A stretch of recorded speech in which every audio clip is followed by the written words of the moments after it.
Some men are so large, they forget that power was never about size. Tokyo, 1972. A sold-out martial arts summit. 5,000 people watching as Japan's greatest fighters bow one by one to a small man standing at center stage. Karate champions, judo masters, kendo legends, all paying respect. Then the final man steps forward. 600 pounds. Undefeated. A sumo grand champion who has never bowed to anyone outside the emperor. He stops 3 feet away, crosses his massive arms, and says loud enough for every soul in that arena to hear, "I bow to size. I bow to power. I see neither." The man he's looking down at weighs 135 pounds. His name is Bruce Lee. Lee doesn't argue. He doesn't shout. He simply says, "Then let me show you both." But what happens next will make 5,000 people rise to their feet in complete silence. Why? If the story satisfies your soul, follow along because it only gets deeper. Now let me take you back. Just 48 hours before that moment on stage. Bruce Lee was in Hong Kong when the letter arrived. It came on heavy cream paper, stamped with the seal of the Japanese Martial Arts Council. Inside was a formal invitation, a tribute ceremony at the All-Japan Martial Arts Summit in Tokyo. The letter said Lee would be honored for his contributions to martial arts philosophy across Asia. It said champions from every major discipline would be there. It said the event would be broadcast on national television. It sounded like an honor, and maybe it was, but Lee's people didn't trust it. See, here's what you need to understand. In 1972, Bruce Lee was the most famous martial artist on the planet. But fame and respect are not the same thing. Not even close. In Hollywood, they loved him. In Hong Kong, they worshipped him. But in the traditional martial arts world, especially in Japan, there were powerful men who saw Bruce Lee as a problem. He mixed styles. He rejected rigid systems. He trained with anyone regardless of background or rank. And worst of all, he said it out loud. On camera. In interviews. He told the world that no single style was complete. That a real fighter borrows from everything. Now get this. To a man who spent 40 years mastering one discipline, that wasn't philosophy. That was disrespect. So when the invitation arrived, Lee's closest training partner, a man named Taiki Kimura, told him straight, "Don't go. They'll smile to your face and cut you on stage." Lee's wife Linda said something similar. She had seen the letters, the quiet threats from traditionalists who wanted Lee to stop talking. She knew what this could be. But Lee read the invitation again, and he said something that tells you everything about who he was. He said, "If they respect me, I should be there. If they don't, I need to be there." That was it. Decision made. No second thoughts. No backup plan. 2 days later, Lee landed in Tokyo. And from the moment he stepped off the plane, the atmosphere was wrong. Journalists were waiting. Not the friendly kind. The kind who already had their headlines written. They asked him pointed questions about whether he deserved to be honored alongside Japanese masters. Whether a man from Hong Kong had any business receiving tribute on Japanese soil. Lee smiled through every question. He answered with short, calm sentences. He never took the bait. But behind the scenes, the situation was worse than he knew. The summit organizers had invited 12 champions. 11 agreed to participate in the tribute without hesitation. They respected Lee genuinely. Some had trained with him privately. Some had read his writing. Some simply understood that martial arts belonged to no single nation. But the 12th man was different. His name was Takamura. And in the world of sumo, that name carried the weight of centuries. Takamura was the reigning yokozuna, the highest rank in sumo. He was 6'1", 600 pounds, and he had not lost a competitive match in over 5 years. In 15 years of top-level competition, no man had ever pushed him backward. Not one step. His body was a fortress. His reputation was sacred, and his pride was absolute. When the council invited Takamura to bow alongside the other champions, his response was immediate. He said, "I will attend, but I will not bow to a movie star who weighs less than my leg." The organizers panicked. They tried to reason with him. They told him it was ceremonial. symbolic, that it meant nothing beyond tradition. But Takamura didn't care about their explanations. He had already made his position public. Reporters had the quote. Newspapers printed it the next morning. The story spread across Tokyo in hours. By the time Lee arrived at the venue on the day of the summit, every person in that building knew what was coming. The tribute was no longer a ceremony. It was a confrontation, and the whole country was watching to see what would happen when 600 pounds of undefeated tradition met 135 pounds of everything it didn't understand. Lee's team pulled him aside backstage. They told him what Takamura had said. They told him cameras from 3 networks were pointed at the stage. They told him that if anything went wrong, it wouldn't just be embarrassing. It would be international. Lee listened. He nodded. And then he walked toward the stage. Now here's where the story breaks open. The summit hall was enormous.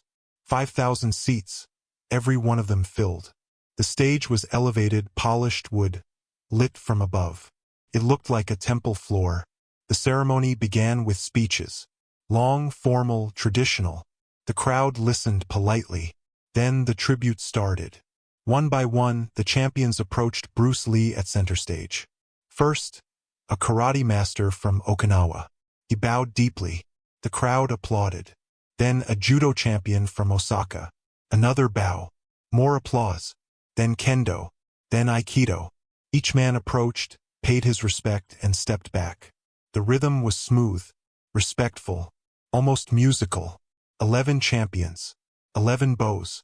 And then the stage went quiet, because the 12th man was walking forward. Takamura moved slowly. Every step was deliberate. The stage seemed to bend under his weight. 5,000 people stopped breathing at the same time. You could hear the wood creak beneath his feet. He was wearing his full ceremonial garments, white and gold. His hair was pulled back tight. His face showed nothing. He stopped 3 feet from Lee, and he did not bow. Instead, he crossed his arms, looked down at Lee the way a man looks at something he doesn't understand. And then he spoke, loud, clear, so every microphone and every person in that arena could hear him. I bow to size.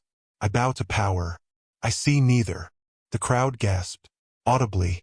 5,000 people made the same sound at the same time. Some of the other champions on stage shifted uncomfortably. The organizers backstage froze. This was the moment they had dreaded. Live, on camera, no way to stop it. And Bruce Lee, believe me when I tell you this, he didn't flinch. He didn't look away. He didn't smile to cover the tension. He just stood there, still, completely still, like a man who had already decided what was going to happen next. Then he spoke, just as calm, just as clear. Then let me show you both. Takamura's eyes narrowed. He didn't understand. Neither did the crowd. Show what? How? But Lee was already moving. Not toward Takamura. Not away from him. He simply stepped 1 pace closer. 1 single step. And he raised his right hand. Open palm. Fingers relaxed. And he placed it flat against Takamura's chest. Now listen. Takamura was in full sumo stance by instinct. Feet wide. Center low. 600 pounds of muscle and mass rooted to that stage like he had been bolted there. This was a man who had absorbed the full charge of 300-pound opponents running at him full speed and hadn't moved an inch. His body was a wall. His stance was a fortress. And a 135-pound man had just put a hand on his chest like he was about to push open a door. The arena went silent. Completely silent. 5,000 people staring at 1 open palm on 1 massive chest. For a moment, nothing happened. 1 second. 2 seconds. The silence was so heavy it hurt. Then Bruce Lee exhaled. And in one motion, with no wind-up, no step, no visible effort, he delivered a single 1-inch push. What happened next is the part no one who was there ever forgot. 600 pounds went backward. Not 1 step. Not 2. 5 full steps. Takamura's feet, planted like concrete pillars, slid across that polished wood stage like he was standing on ice. His arms unfolded. His body rocked. His eyes went wide. He caught himself just before the edge of the stage. Barely. And then he stood there, staring at his own feet, staring at the distance between where he had been and where he was now. Then he looked up at Bruce Lee. The arena was frozen. No sound, no movement, nothing. And then Takamura did something 5,000 people never believed they would witness. He dropped to both knees, slowly, deliberately, and he bowed so deeply that his forehead pressed flat against the stage floor. His massive body folded like a mountain settling into the earth. And he whispered, just loud enough for the front rows and the microphones to catch it. I have been moved by the smallest man alive. I will never question size again. 5,000 people rose to their feet, not clapping, not cheering, just standing, in silence, in something that didn't have a name. Reverence, shock, awe, all of it, none of it, something bigger than all of it. The moment held for what felt like forever. And then, slowly, the summit returned to its program. Handshakes, camera flashes, smiles. The organizers exhaled for the first time in an hour. Lee and Takamura exchanged a respectful nod. The other champions gathered around, some of them visibly moved. It looked like a perfect ending, the kind of moment people would talk about for decades. And for a few hours it was exactly that. Peaceful, resolved, finished. Lee's team celebrated quietly backstage. Takamura returned to his entourage. The tension had broken. The story, it seemed, was over. But it wasn't. Not even close. Because what happened that night, behind closed doors, changed everything. And not in the way anyone expected. See, here's what nobody outside the sumo world understood. What Takamura did on that stage, the bow, the words, the submission. In the eyes of 5,000 spectators, it was beautiful, historic, a warrior humbling himself before a greater force. But in the eyes of the sumo world, it was something else entirely. It was disgrace. Within 3 hours of the summit ending, Takamura was summoned to a private meeting. Not a request, a demand. His oyakata, the master of his sumo stable, a man named Doi, was waiting for him in a back room of their training compound. And he was not alone. 6 senior members of the stable stood behind him. None of them sat. None of them spoke.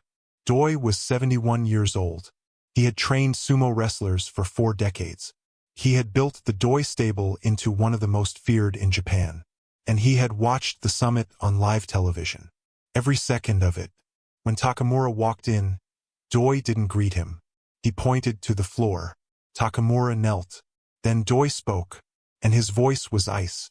You bowed to a foreigner. On national television. In front of 5,000 witnesses. You put your forehead on the floor for a man who weighs less than a child. You disgraced the stable. You disgraced your rank. You disgraced 15 generations of tradition that held this art sacred. Takamura tried to speak. Doi raised his hand. Silence.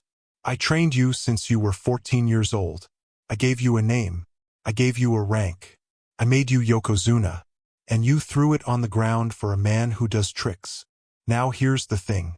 Takamura could have argued. He could have explained what he felt in that moment. The force that came through Lee's palm. The way his entire body moved without his permission.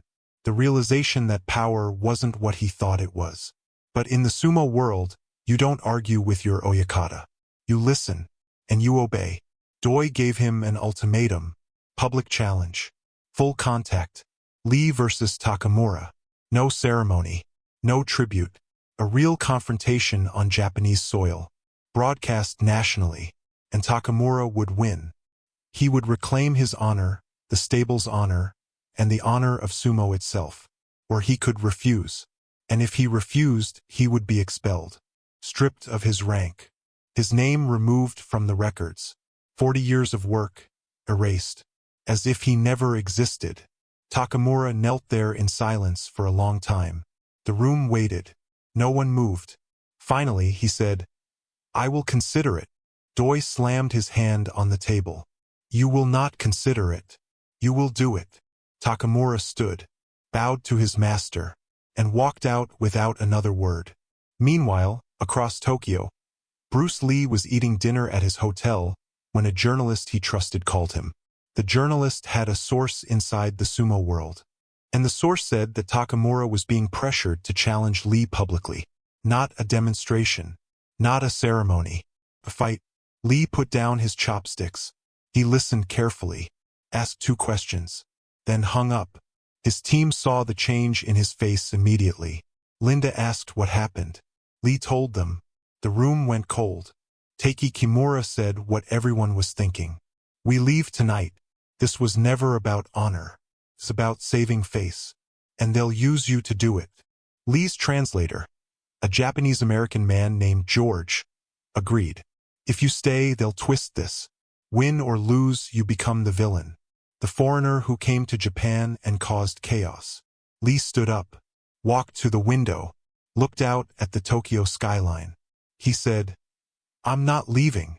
His team protested, every one of them, but Lee was firm. He said, if I leave now, every traditional martial artist who already hates what I represent will have their proof. They'll say I came, caused trouble, and ran. That follows me everywhere. That follows my students. That follows everything I've built. He turned back to the room. I won't fight him, but I won't run from him either. The room went quiet, because everyone knew what that meant. He was going to stay in a city where one of the most powerful combat athletes alive was being told to destroy him, and he was going to do it without throwing a single punch. Now, that took a kind of courage most people never have to find, and it set something in motion that nobody in that room could have predicted. The next morning, Tokyo woke up to the story on the front page of 3 newspapers. The summit confrontation wasn't the end. It was the beginning, and the whole country picked sides overnight. Some said Takamura had every right to reclaim his honor, that Lee had humiliated him with a trick, not a real technique, that sumo was sacred and what happened on that stage was an insult.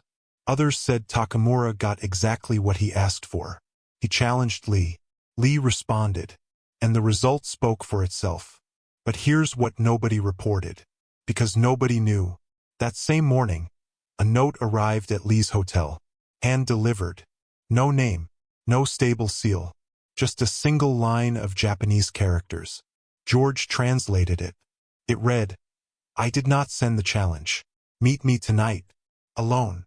Lee read it, looked at George, and said, where? George told him, a small private dojo on the outskirts of the Ryogoku district. No cameras, no public, no witnesses. Lee's team absolutely refused. This was a trap. An ambush, a setup to get Lee alone and finish what the stage started.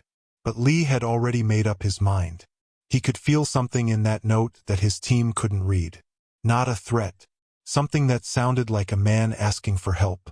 That night, at 11 o'clock, Bruce Lee walked into a dojo the size of a small classroom. The floors were old wood. The walls were bare. A single overhead light cast everything in pale yellow. Takamura was already there, sitting on the floor. No ceremonial garments, no entourage, just a massive man in a plain white shirt, sitting cross-legged, staring at the ground. Lee stepped inside, closed the door, and for a long time neither man spoke.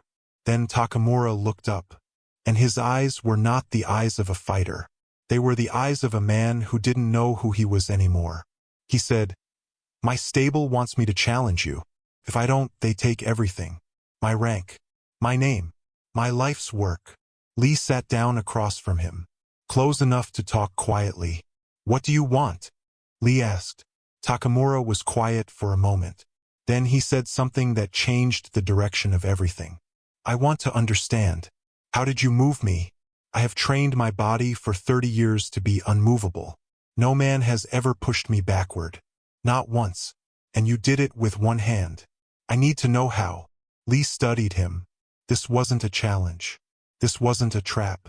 This was a student asking a question. The most honest question a fighter can ask. How did you beat me? Lee stood up. He pointed to the center of the room. There was a circle drawn in chalk on the old wooden floor, about 6 feet across. It looked like it had been there for decades. A training circle. A space where technique was tested and truth was found. Lee said, stand in the circle. Takamura stood. He moved to the center. His massive frame filled the space. Lee stepped to the edge. And then, for the next 2 hours, Bruce Lee taught the greatest sumo champion in Japan the principles of Jeet Kune Do. If this story has moved you, take a moment to like and subscribe. This is the kind of story that deserves to be heard. He didn't teach him techniques. He taught him ideas. Economy of motion. The principle that power doesn't come from size. Comes from alignment, from timing, from directing force through the smallest possible point with the greatest possible efficiency. Lee started with something simple. He held up his open palm. "Push my hand," he said. Takamura pushed. His massive arm drove forward with enough force to move a wall. Lee's hand didn't move. It redirected.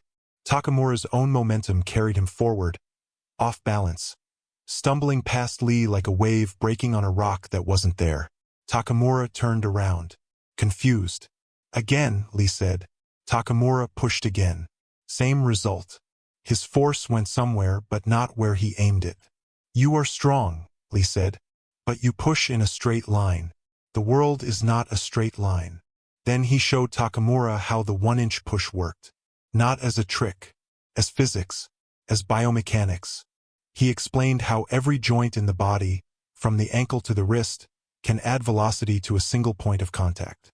How timing those joints in sequence, even across 1 inch of distance, creates a wave of force that no amount of weight can absorb. Takamura listened like he had never listened to anything in his life. He asked questions. Real questions. Not the questions of a man protecting his ego. The questions of a man who had just discovered that the house he built his whole life in had rooms he never knew existed. He tried the movements. His huge hands, clumsy at first with unfamiliar motion, slowly began to adjust. He failed. Lee corrected him without judgment. He tried again. He failed differently. Lee nodded. Different failure meant progress. Takamura performed a movement, a simple redirect. Nothing flashy. His hip turned, his hand guided, and an invisible line of force passed through his body and out through his palm like water through a pipe. Lee saw it and stopped. He looked at Takamura and nodded. Just once. "There," Lee said. "That's it. You felt it." Takamura stood still. His breathing changed. He had felt it. For just a fraction of a second, his body had done something his mind didn't command. Something natural. Something efficient. Something that had nothing to do with being 600 pounds. And for the first time, he understood something that rewrote everything he thought he knew. His size was never his greatest weapon. His willingness to learn was. They stayed in that dojo until nearly 2 in the morning. When it was over, they stood facing each other in the chalk circle. Two men who had been adversaries 12 hours earlier. Now something else. Not friends exactly. Not teacher and student exactly. Something in between that didn't have a word. But they both knew the truth. Whatever happened in this room wouldn't survive the morning. The press conference was scheduled for 10 o'clock. Takamura's stable expected him to issue the public challenge. The cameras would be there. The journalists. The entire martial arts world. Lee said, "What will you do?" Takamura said, "What I have to." Lee nodded. They bowed to each other. Not for the cameras. Not for tradition. Just because it was right. And then Lee walked out into the Tokyo night. The morning came fast. By 9 o'clock, the press room at the Tokyo Grand Hotel was packed. Journalists from 12 countries. Camera crews from every major Japanese network. Representatives from martial arts organizations across Asia. Everyone wanted the same thing. The public challenge. Takamura versus Lee. The rematch the sumo world demanded. Takamura's stable arrived early. Doi sat in the front row. His face was stone. His arms were folded. He had written Takamura's statement himself. 3 paragraphs. A formal challenge citing dishonor, demanding a public contest. All Takamura had to do was read it. Lee was there too, standing near the back of the room with George and Taiki. He didn't know what Takamura would do. Nobody did. At exactly 10 o'clock, Takamura walked to the podium. He was wearing a dark formal suit. No ceremonial garments. His hair was down. He looked different, smaller somehow, not in body, in posture. He looked like a man who had made a decision and was about to find out what it cost. The room went quiet, every lens focused, every recorder clicked on. Takamura looked out at the room. He saw Doi. He saw the cameras. He saw Lee standing in the back, arms at his sides, waiting. He unfolded the paper his stable had prepared. He looked at it for a long time. 5 seconds. 10 seconds. The room held its breath. Then he folded the paper, put it in his pocket, and spoke his own words. Yesterday, I stood on a stage and refused to bow to a man. I called him small. I called him weak. I challenged his right to be honored. And then that man placed one hand on my chest and showed me that everything I believed about strength was incomplete. The room was dead silent. Last night I met with Bruce Lee, privately, not to fight, to learn. And in 2 hours, he taught me more about power than I learned in 30 years of competition. Not because his style is better than mine, because his mind is open in a way mine was not. Doi's face was changing. His stone expression cracked. His jaw tightened, but Takamura kept going. My stable has asked me to issue a public challenge, to fight Lee and reclaim my honor. He paused. I will not do this. A murmur rippled through the room. Reporters glanced at each other. Doi stood up from his chair. Takamura raised his hand, not to silence his master, to ask for one more moment. I bowed yesterday because I was pushed. I bow today because I choose to. And then Takamura stepped out from behind the podium. He walked to the center of the room. He turned to face the back wall where Bruce Lee stood. And he bowed, deeply, slowly, with his hands at his sides and his back perfectly straight. Not the desperate bow of a defeated man on a stage. The deliberate bow of a man who understood what he was doing and why. The room erupted. Not in shouting. Not in chaos. In something else. The sound of 200 people exhaling at the same time. The sound of understanding settling over a room like weather. And then Lee moved. He walked forward through the crowd. People stepped aside without being asked. He stopped 3 feet from Takamura, the same distance from the stage. And he returned the bow, fully, deeply, holding it for just as long. When they both stood up, the room broke into applause. Real applause. The kind that comes from the chest. Doi walked out. He didn't say a word. 3 of the senior stable members followed him.